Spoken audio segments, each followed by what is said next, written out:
Makapigil hiningang sitwasyon sa buong arena. Sa huling segundo ng laban, hawak ng Utah Jazz ang bola at may pagkakataong agawin ang panalo. Ngunit bago pa man pumutok ang buzzer, isang tira sa free throw ang tumapos sa laban.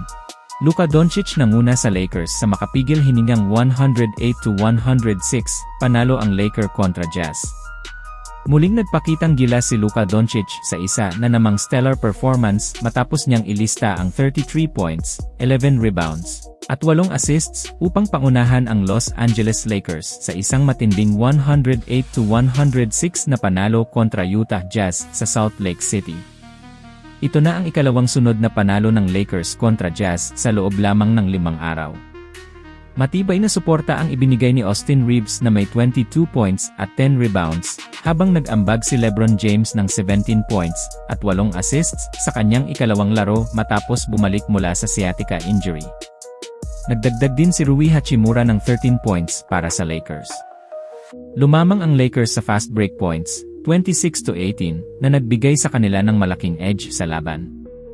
Sa Utah, pinangunahan ni Keyonte George ang opensa sa kanyang 27 points at 8 assists.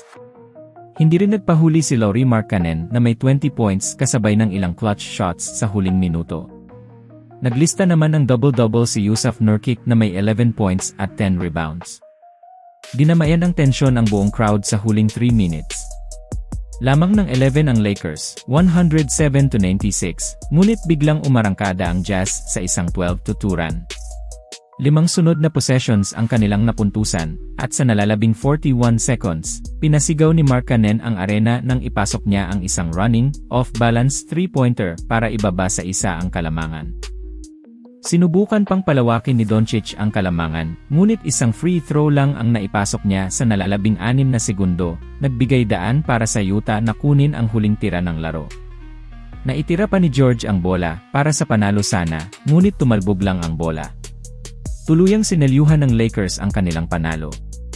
May pag-asa sana ang Utah sa Lakers kung mababa ang lamang ng LA sa third. Nakuha ng Lakers ang 67-58 lead sa third quarter.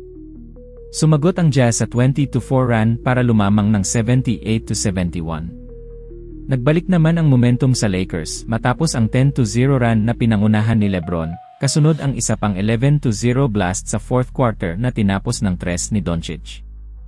Sa huli, panalo ang Lakers.